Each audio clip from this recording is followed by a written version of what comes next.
Blessings and greetings. Thank you.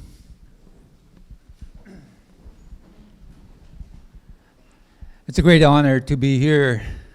We've been all over the world carrying a message from our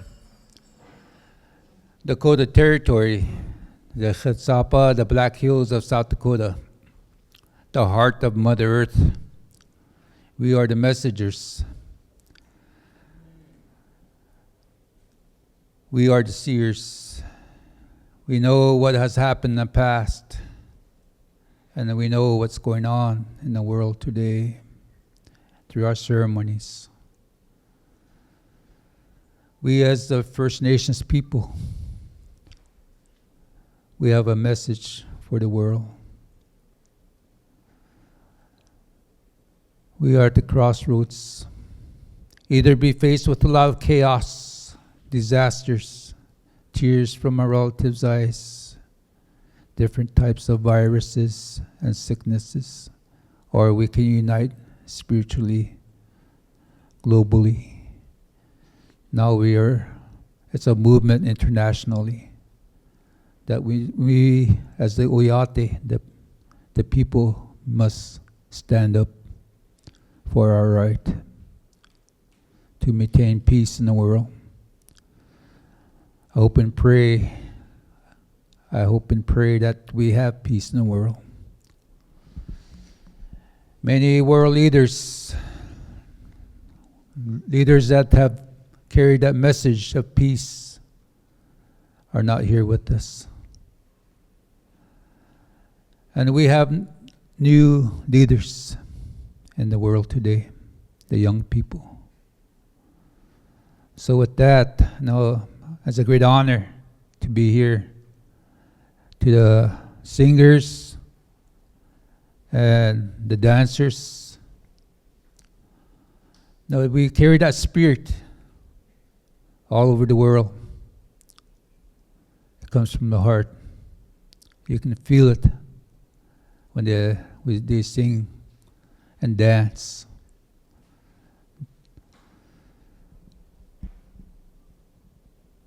Mitakepi apetukile eche makasi tumne oyatiki ona eche uich mania chukaga pinchache makasi tumne eche na uchuk ankile otechik taku kashna ona eche lohina jipi na eche apetukile Wawaza Tranka Wayankapi. My friends, my relatives, we have traveled from our homeland because it's a great urgency, because we know through our ceremonies what could happen. We know that it's always the power of prayer, and many nations right now are being affected as we travel to great distance, the four directions, to the west, the Fukushima, the north. I just came back from up in Canada where the tar sands are. And the elders, they asked me to pray with them. And I went up there. And they showed me that every mile there's a pump, then there's a tar sands, 30 miles from their village. Children are being affected. They have sores. It's hard to believe there's all this medication in the world, and yet children are being born sick. We went overseas and see what is going on. We went 1990, a group of elders, and most of them are gone today. 1990, we carried a message of peace and prayer. We prayed. But on that journey was a peace mission. When we got there, they took our passports and plane tickets and put us in a little camp, woven wire. For 3 days we were there. Then on the 4th day, they came after us and took us to a place where there's military on both sides. As we walked into this place, Muhammad Ali was there, and he helped us. We prayed, and he put us on a plane, and we came back on the 4th day. Our ceremonies are 4 days and 4 years. Our Sundance, Vision Quest, and our prayers.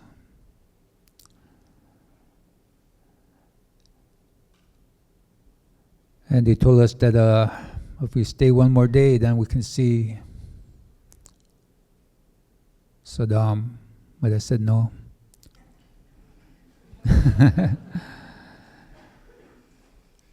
Because no, our ceremonies end in 4 days. Then we went to South America. Because Teotihuacan is that's our ceremonial name. Teotihuacan means house of the sacred. But we went to the rainforest too. And the rainforest where they flew us into, it was just like going, and it's all like flying over the carpet. Then we all of a sudden we just flew straight down, and there's a little airstrip. And this is a place where they have never seen outside contact. And we prayed. We did the ceremonies with them. And they say how it is. How is it in the outside world? Where we still live in this way of life. And it said, we know that in a short time, things are going to change greatly in this world. So tell our brothers and sisters out there to pray with us. And we left.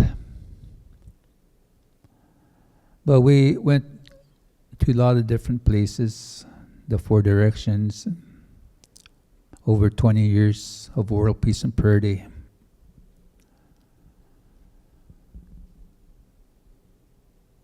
But going to places like United Nations and speaking, carrying a message of our indigenous people. And still, no, today we are being recognized at the United Nations. So it's a great blessing.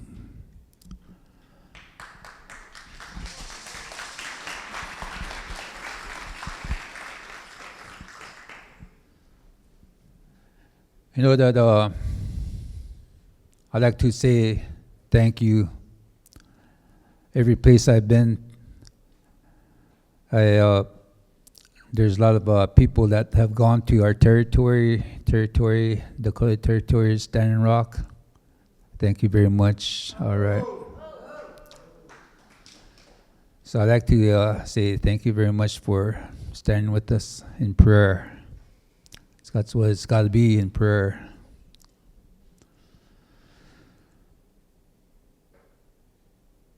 It was a time when I was very young. In our tradition, that when we are getting ready to go into the spirit world, now our relatives come after us from the spirit world. And they came after my grandmother. And my grandmother told, I was raised by them. And then my grandmother and my grandfather, they raised me. But when they came after my grandmother, she told the people that my grandson here would be the next sacred bundle keeper, the keeper of the sacred pipe. And she told the people that if the people don't straighten up, then he shall be the last bundle keeper. So that was in the 60s and in the 1970s, early 1970s, we had electricity. First time. We never had electricity before. Living peacefully through prayer. My grandfather used to go on the hill and sing to that morning star to start the day. And I would always think about that today. Because now today, in our prophecies, it says that someday we're going to, a lot of things would, like spiritually disconnected, and now people would not pray no more even over their food.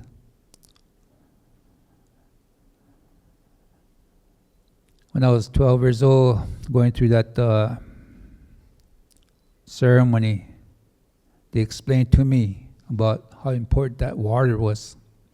That every ceremony you have a water, that mani uchoni, because that's the first medicine. And so in our ceremonies, you got to have that. You have to pray with it. Then even when you drink it, you're going to drink that water, have a good feeling with that blessing. So that's a way of life. It's a way of life. Then praying, smudging over the food. In our ceremonies, they smudged the food and prayed with it, knowing that it becomes a medicine. So, to me, the way that I being raised is living in that environment of prayer, living with the sacred, recognizing everything has a spirit. When I got done with the ceremony with the Buffalo Nation, our people were known as the Buffalo Nation when the sacred pipe was brought 19 generations ago. Every generation as a sacred bundle keeper lives over 100 years. And so that was over 2,000 years. And they told about the through our ceremony, the teachings of the mind, the body, and spirit. And when you come to that place, going through the ceremonies, the vision quest, the sun dance, then you come to a place where you can know, because you have gone through that ceremony, that now you can talk about peace. So in our tradition, now we have to earn that right from being born. You have to earn your right up. And every feather was earned. And someday you get to wear a headdress like me to speak to the people. And I was in high school when that's the first time I heard the word war bonnet. They call our headdress war bonnet. And to me, how can we correct this someday? And today, I think everybody pretty well known that as soon as they come to our people, they know today that no, it's not a war bonnet no more. It's a honorable headdress that you have now earned from one feather, 2 feathers, and now you have given you the right to speak on behalf of our nation. So I finally earned that right.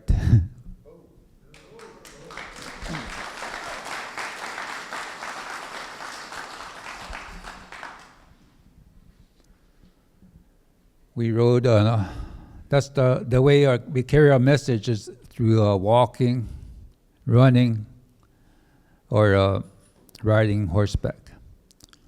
And right now we are getting ready to ride with our relatives, brothers and sisters, to a place called Fort Laramie. This is the first time U.S. said we're going to honor the treaties of it. 150th anniversary of Fort Laramie Treaty, 1868, 1851. It's a great year. So we're going back to the ride, and we'll be there April 29, 30th. Okay, these are the days that we will be standing with some dignitaries at Fort Laramie.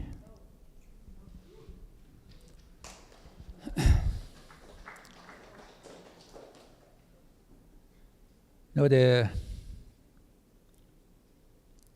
way things are going, I am very honored that each and every one of you are here.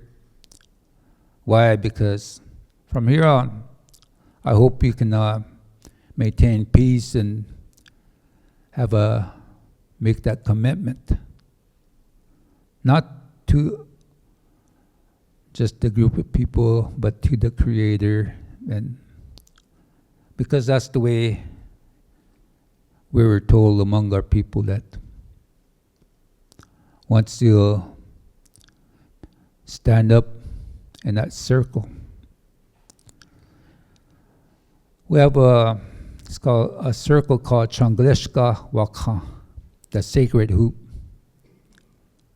And in our tradition, if you come to the reservation or any place, we come and then stand in a circle.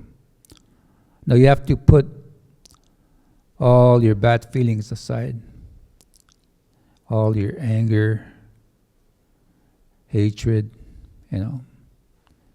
maybe kind of jealousy. No, you put everything aside, because you step forward into that circle, that wowaka, that energy goes like that.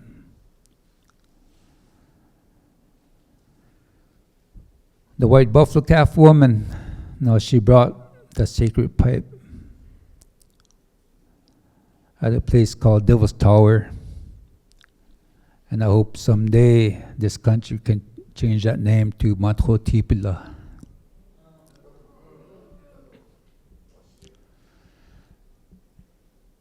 We must maintain this place like the way the Great Spirit gave us on this Turtle Island.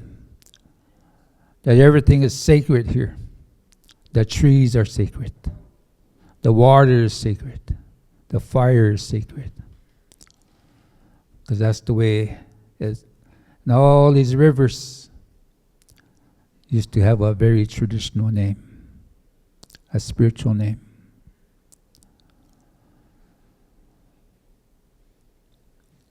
There's a word, it's called Thompi. Ahani Wichwaki Naha Echemakakan Echokonya Pinka Taku Gashina Thompi Itaha Eche Tonka Oyate Tokan Oyate Hina Wichwani.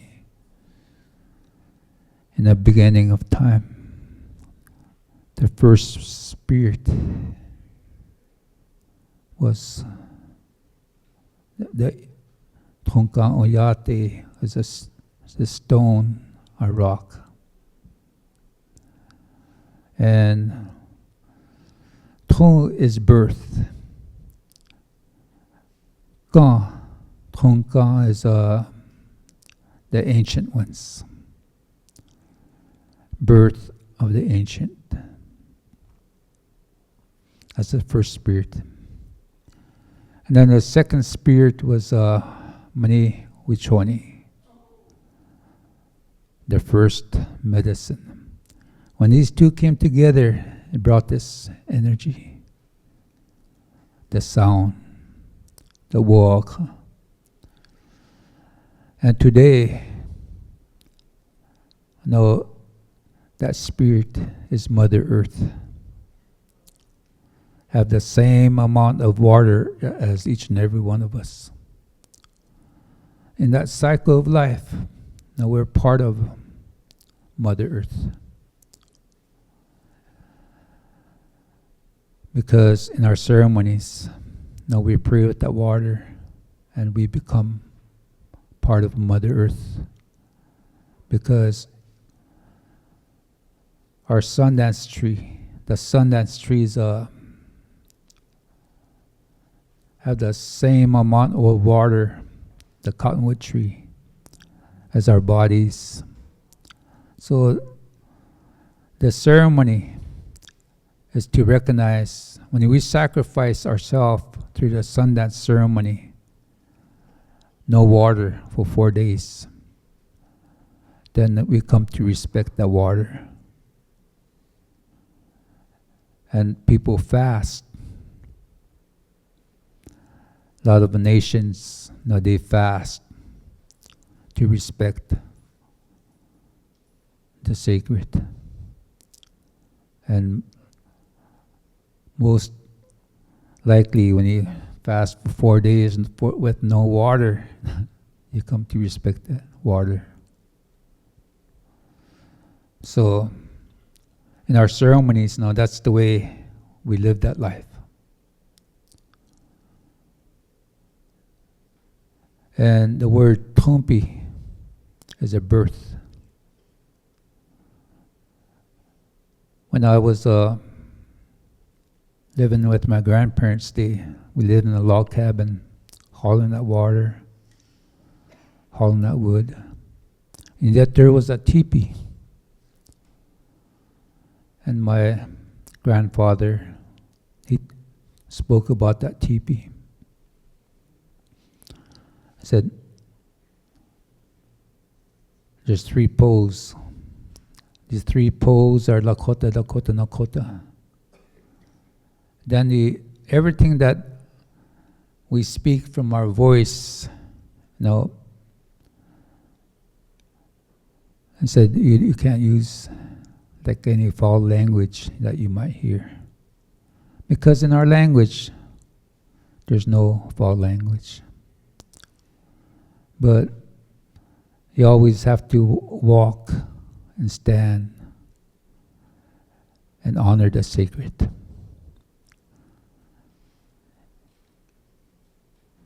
Iksheri Chasha Wothachi Waka is honored the sacred, the spirit. It's our level like that. And that's where, the energy goes up and down. So when you hear the coyotes and the horses or the buffalo, now they go up and down, the energy. Because they too know that they have feelings. So when we do our ceremonies with the buffalo and the horses, we speak about the horse ceremony, and we talk about they have feelings, like each and every one of you. They can be happy or they can cry. And furthermore, the water, if you pray with it, becomes medicine. It's pure and good for your body. But if you don't respect it, it'll make you sick. And now there's a scientist that did a test. And it's proven that he ignored that water, and he probably had bad thoughts towards that water, and that water would turn gray. But when he talked to it like a spirit, then it was clear, was beautiful. So that was proven.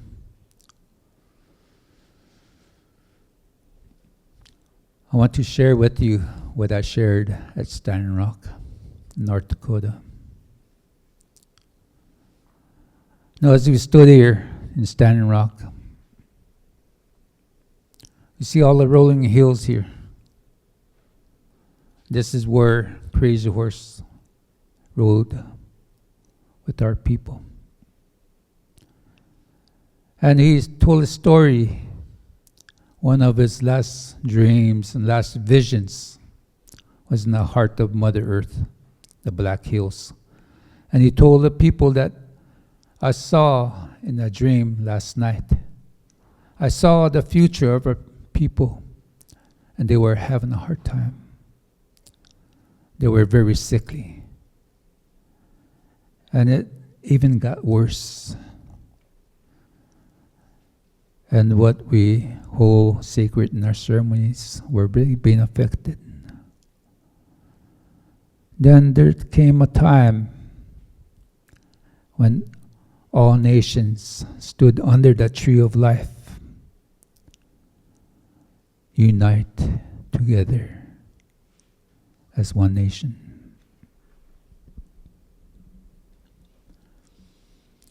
Going back to birth, Trompi, the earth, Mother Earth, the Black Hills of South Dakota. From the satellite view, it shapes like a heart. And they put a red fluorescent light on that Black Hills. And all the rivers and the creeks looks like an open heart. And looks like a tree. When my grandmother explained to me, living in that log cabin in that teepee. When a child is born in that teepee, the sun on the Mother Earth must have that spiritual connection, the vortex. So we have the star knowledge, which that we, in our stories, we came from the stars. Then a child is born, the heartbeat, and their heart. And after birth, when the father has to be there and do that ceremony with that afterbirth. And looks like a tree on that. It looks like a tree on that baby, a child's heart. And the elders prayed about that thompi, about that tree of life. So when Crazy Horse had that dream, I said to me and the elders that spoke about it, when you look at the turtle, all these rivers here at Standing Rock, way up top towards north, and all these rivers and the creeks, they join together at Missouri River and going down towards New Orleans. And that's the tree that Crazy Horse spoke about, was to unite together, and it happened. People unite to under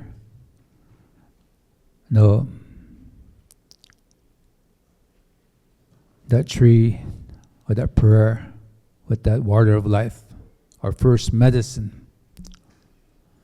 And today, all of us know we have that prayer with us because the water is life. And I want to share that with you, that story of Crazy Horse, because we felt so. Well, check it out on Facebook.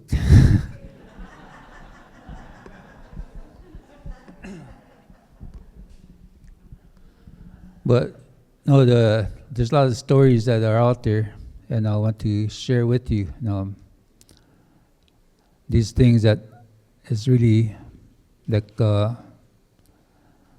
the things that is happening now in the prophecies. Today we're talking about the eagle and the condor, that prophecy, and it was really a good connection. But I truly believe that that we have to honor each other in a good way. Now today, I was up in Canada the first time they start talking about missing and murdered women, because I got invited because the woman that brought the sacred pipe was a woman. That in our traditions, there's got to be a balance between man and woman, that we have to respect each other. So that's the way our ceremonies are. It's got to be a balance. And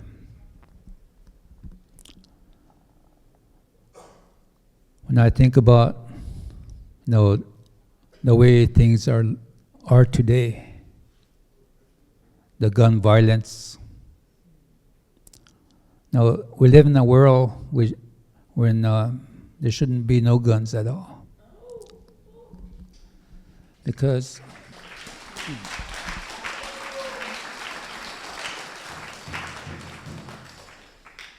when I was 12 years old and I first became the sacred bundle keeper, the elders said every spiritual leader, that leader has to always pray or always talk about health and well-being, that everybody is taken care of through health, that they have good medicine. Ours is traditional medicine.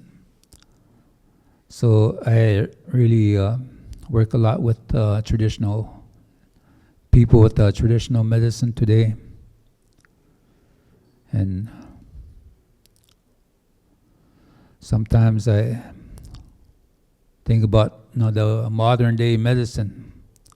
But the elders said, no, this medicine that you take, if you pray with it and believe it, it'll help you. Don't just take that medicine like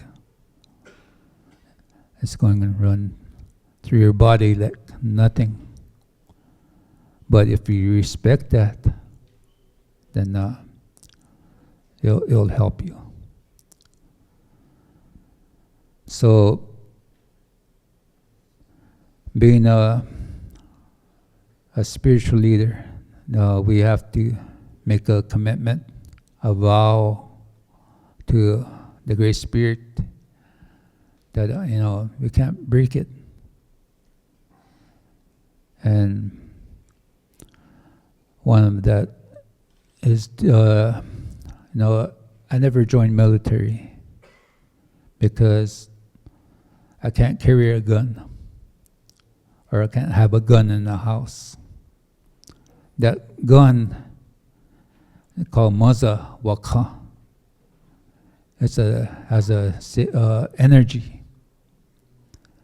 If you allow this gun into your home, it's going to bring tears to your eyes.